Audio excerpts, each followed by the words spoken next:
Olá, tudo bem? Aqui é o Luiz e no vídeo de hoje eu vou lhe falar o que é, para que serve e te mostrar na prática o IPFS funcionando. Uma maneira muito descentralizada, democrática e que tem tudo a ver com blockchain, Web3 e o mercado cripto em geral. Então vamos lá para mais uma aula de 15 minutos. Então, se é o que você buscava aprender, você chegou no vídeo certo. Vamos lá.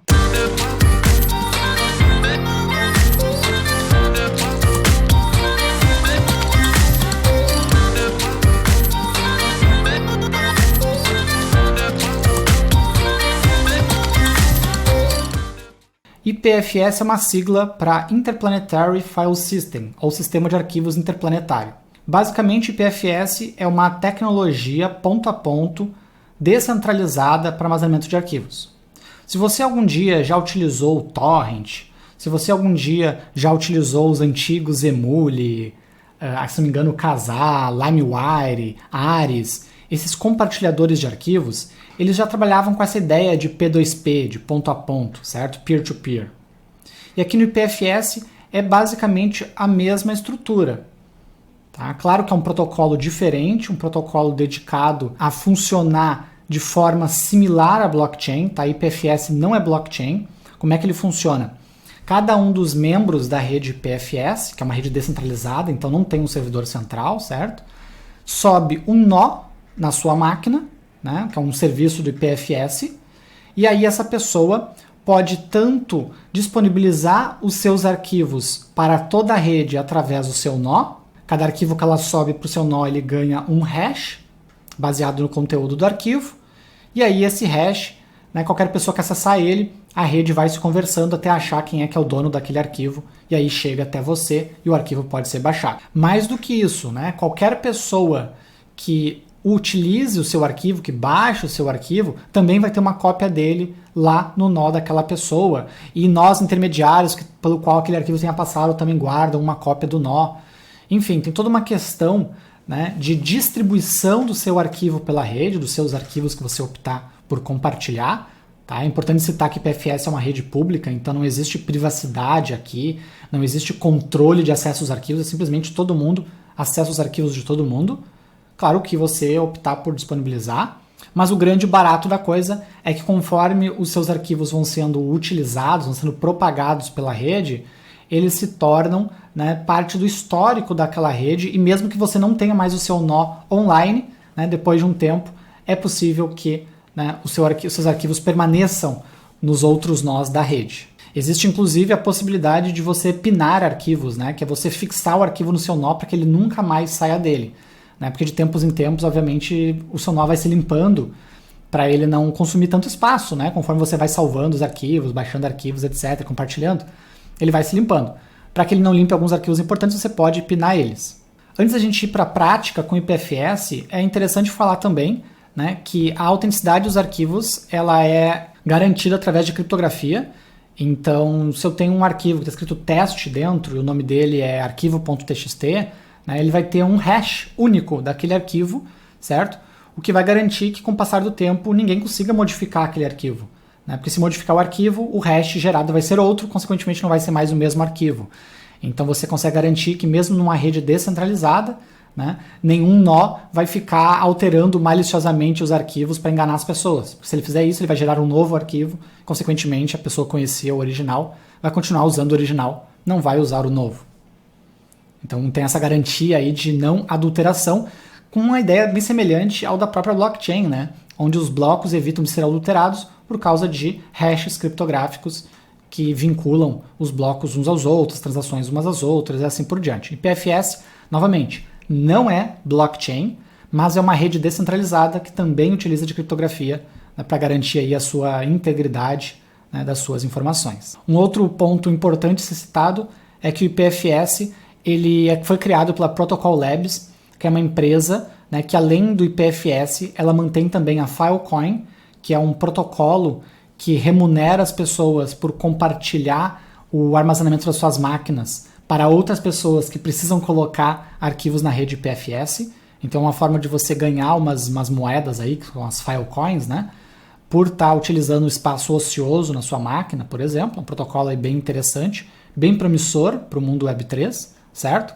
E ela também é a criadora, a Protocol Labs é a criadora do serviço Web3.Storage, que é um serviço de IPFS gerenciado. Né? Caso você não queira deixar rodando, eu vou mostrar aqui na prática como é que funciona rodar o nó na sua máquina, mas caso você não queira deixar rodando na sua máquina ou no servidor seu, você pode estar contratando os serviços da Web3 Storage. Tem outros concorrentes também, mas o Web3 Storage é o da fundadora do IPFS. Só para você entender também como é que eles se mantêm, como é que eles se pagam, o desenvolvimento dos protocolos, dos serviços e assim por diante. Aqui no slide eu deixo o link do IPFS, do site do IPFS, que é ipfs.tech, e é a partir daqui, né, que você pode obter mais informações para entender, né, do que se trata o IPFS. É bem legal você dar uma olhada na história do IPFS, né, por que ele foi fundado. O entendimento dos criadores do IPFS é que o histórico da internet, né, a forma como a internet foi criada, ele está se perdendo nas mãos das Big Techs. Hoje, todo o conteúdo produzido está dentro do quê? Dentro das redes sociais, dentro dos serviços que as Big Techs fornecem, e conforme ao longo do tempo as Big Techs vão mudando, vão sumindo, a gente vai perdendo esse histórico, a gente vai perdendo parte da história da internet, perdendo os nossos dados. Eu, particularmente, lembro do GeoCities, por exemplo, que é um serviço gratuito de sites que tinha antigamente, foi descontinuado, caiu todos os sites de todo mundo que utilizavam. Ou o Blogger também, eu usei durante um tempo o Blogger, eu tinha blog lá, Blogspot. Blogger é um serviço aí que o Google não dá mais a mínima para ele, provavelmente vai ser descontinuado em algum momento. Semelhante que eles fizeram com o Orkut, né? Eu tinha rede social no Orkut, tinha fotos no Orkut, postagens, depoimentos, se perdeu tudo, né, quando o Google desligou o Orkut. Então reparem que as Big Techs elas se apropriaram, né, das fotos, se apropriaram dos textos, das publicações, e você está totalmente no controle delas. Então a ideia do IPFS era justamente devolver para as pessoas o controle sobre os seus arquivos, sobre os seus dados, as suas fotos, e a garantia de que, mesmo que no futuro a Protocol Labs não exista mais, o protocolo IPFS ele consegue, se tiver ao menos um node rodando em algum lugar do mundo, né, e esse node tiver cópias dos seus arquivos, é que você consiga acessá-los. Então ele tem uma pegada muito parecida com a do Bitcoin, por exemplo, que não depende do seu fundador ou dos seus fundadores para continuar existindo. É algo realmente descentralizado.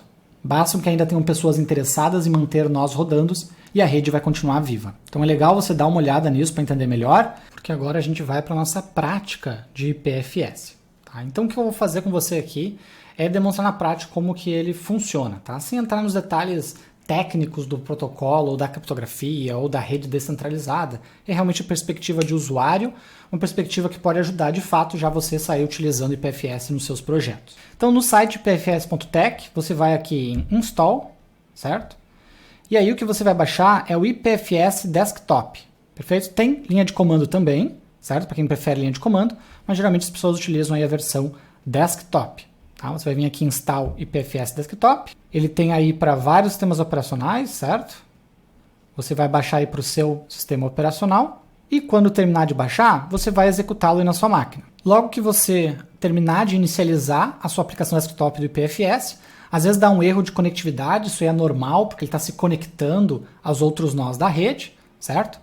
E inicialmente você não vai ter nenhum dado sendo compartilhado, certo? E nenhum peer, que são os outros nós, descobertos, e aos poucos ele vai descobrindo os nós da rede. Tá? Ele tem ali uma lista padrão de nós iniciais, tipo o que acontece no Bitcoin, né, para ele não ficar completamente perdido quando ele subir, mas depois ele vai descobrindo aí os outros nós da rede com o passar do tempo, e vai sendo utilizado, né, você fazendo parte da rede, a sua máquina, o seu nó vai sendo utilizado para ajudar as pessoas a acharem os outros arquivos, e também para você poder compartilhar os seus arquivos. Perfeito? Então aqui você consegue ver, né, como é que está o consumo aí de banda da sua rede, né, de entrada e de saída, certo? E você consegue ver que eu estou hospedando aqui já 29, né, megabytes de dados aqui no meu nó local. Tá? Nem todos esses bytes são de dados meus, muitos são de arquivos que estão em cache aqui no meu nó, porque meu nó acabou servindo, né, de gateway, né, ou vamos chamar assim, para outros nós conseguirem acessar alguns arquivos, certo? Mas beleza, o que você vai fazer na maior parte das vezes são duas operações. Ou a operação de procurar um arquivo, você joga aqui em cima nessa barra de pesquisa o hash do arquivo, e aí você baixa ele, certo? Ou você vai disponibilizar os seus arquivos. Então você vai aqui na aba Files, e daí aqui você consegue estar colocando os seus arquivos, né? É bem simples o processo, tá? Você vem aqui em Import, daí você pode importar um arquivo, uma pasta, né? Um arquivo da IPFS ou criar uma nova pasta. Então vou aqui importar um arquivo de exemplo. Vou pegar aqui no desktop, por exemplo, esse download2.png, certo? Vou clicar aqui em Open. Ele importou o arquivo para o meu nó do IPFS, certo? Então reparem que ele recebeu um hash, está aqui embaixo do nome do arquivo. Ele recebeu um hash único baseado nos bytes desse arquivo. Se eu mudar um byte que seja do arquivo, um bit que seja, já vai gerar outro hash, já não é mais o mesmo arquivo. Tá? Este arquivo aqui específico, essa imagem aqui, tem este exato hash. Se eu clicar aqui nas reticências, eu tenho algumas opções com este arquivo, né? Eu posso compartilhar o link dele, eu posso copiar o CID, que é o hash, né? O identificador único do arquivo, eu posso inspecionar ele na rede descentralizada, eu posso pinar ele, tá? Baixar, download as-car, não recordo agora do que se trata essa função aqui, renomear, remover ou publicar para IPNS. Eu não domino todas as opções do IPFS, tá? Então eu vou citar aqui as que eu já utilizei. O que acontece? Esse arquivo ele existe aqui na minha máquina. Qualquer pessoa que procurar pelo hash dele, né, essa procura vai ser propagada pela rede até chegarem no meu nó e descobrirem que esse arquivo está comigo. E aí quem descobriu que o arquivo está comigo vai receber uma cópia do arquivo para poder baixar aí na sua máquina ou para servir como, né, um caminho até chegar na pessoa que quer o arquivo finalmente, certo? O que a pessoa precisa ter para conseguir acessar o meu arquivo é um nó rodando do IPFS na máquina dela e o hash do arquivo. Então se eu pegar aqui, copy CID, isso aqui vai me dar o hash daquele arquivo ali, é esse aqui o hash. Então qualquer pessoa que tenha um nó de IPFS rodando na sua máquina e colar esse hash aqui e dar um browse, vai achar o arquivo na rede IPFS, tá? Aqui ele está dizendo que não conseguiu fazer um preview do meu arquivo, mas ele encontrou o arquivo. E aí essa pessoa vai poder, por exemplo, fazer o download para a máquina dela. Vai clicar aqui em download e vai baixar. Ele fez um download na máquina normalmente, tá? Pelo navegador. Mas Luiz, e se a pessoa não tiver um nó IPFS na máquina dela? Tudo bem, ela ainda tem como acessar o arquivo se ela tiver acesso a um gateway público ou se ela tiver uma extensão no navegador para suportar o protocolo IPFS. Os navegadores eles trabalham com o protocolo HTTP, certo? Então ele não trabalha nativamente, pelo menos Data que eu gravo essa lição, com o IPFS. Talvez no futuro isso venha a mudar, possivelmente, né, venha a mudar. Enquanto isso não acontece, no próprio site do IPFS aqui, você tem uma outra opção de download, que é esse IPFS Companion. Adicione IPFS no seu browser. Aqui, se você clicar em Get IPFS Companion, você vai escolher qual é o seu navegador e ele vai baixar uma extensão para o seu navegador. No caso, eu estou aqui no Chrome, daí ele está instalado aqui, IPFS Companion. Tendo essa extensão instalada no navegador, quando você quiser acessar um arquivo que está na IPFS, você vai usar IPFS, e o hash do arquivo. Daí a pessoa vai ser, né, solicitada a abrir a sua aplicação desktop para conseguir exibir o arquivo. Ela não precisa ter o arquivo originalmente na máquina dela, tá? Porque se ela não tiver, a aplicação desktop vai buscar na rede o arquivo e vai baixar para ela. Mas ainda é necessário ter, sim, né, a aplicação desktop instalada na máquina. Mesmo que não esteja compartilhando nada, só para poder acessar a rede, né? Ou eu acho que funciona também com a aplicação de linha de comando. Se a pessoa não tem, ela vai ser solicitada a fazer download, tá? E a outra opção, que é mais fácil para os usuários, né, é através de um gateway público. O que é um gateway público? Tá? É um nó que possui uma interface HTTP normal, né, que os browsers entendem, que vai servir aí para rotear, né, os seus arquivos da rede IPFS para a rede da internet normal, HTTP, que os browsers conhecem. Então, quando você vem aqui em More e usa a opção Share Link, deixa eu voltar aqui para os meus files, você vem aqui nas reticências, Share Link. Ele gera para você um link de um gateway público, que é o ipfs.io, certo? Esse é um gateway gratuito, que é da própria rede IPFS, mas é um gateway bem limitado, bem lento, bem ruim na minha opinião, mas que quebra um galho aí quando você não tem outra opção, né? Você tem que compartilhar um arquivo para alguém que não sabe nada de IPFS, não quer saber, né? Só precisa realmente baixar o seu arquivo. Esse gateway público aqui quebra um galho. Então você vai copiar essa URL, você vai lá no seu navegador, cola ela, e se o gateway público estiver online, não estiver sobrecarregado, ele vai exibir a sua imagem, ele vai permitir que você baixe a imagem, beleza? Se você tiver esse erro aqui, erro 504, gateway timeout, quer dizer que o gateway público não conseguiu se comunicar com o seu nó IPFS da sua máquina. Porque como o arquivo ele só existe nesse momento na sua máquina, né, ele tem que estar aberto na rede IPFS para ser acessado por outras máquinas que querem baixar o arquivo. A maioria dos provedores de internet, né, eles não permitem esse acesso de fora, uma porta local aqui na sua máquina. Aí você tem que fazer o procedimento que a gente chama de port forwarding, que é para mapear a porta do IPFS e deixar ela aberta para qualquer, né, máquina de fora da rede conseguir acessar ela. Mas, sinceramente, eu não acho isso muito seguro, eu não acho isso muito interessante. Ficar mexendo em configurações do roteador para abrir portas, coisa do tipo. E até mesmo rodar um nó na sua máquina não é o jeito mais profissional de você ter os seus arquivos no IPFS.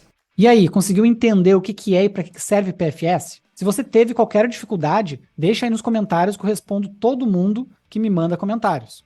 Agora, se você conseguiu fazer a parte com sucesso, gostou da aula, eu vou pedir aí o seu like para ajudar a divulgar o meu trabalho aqui no YouTube.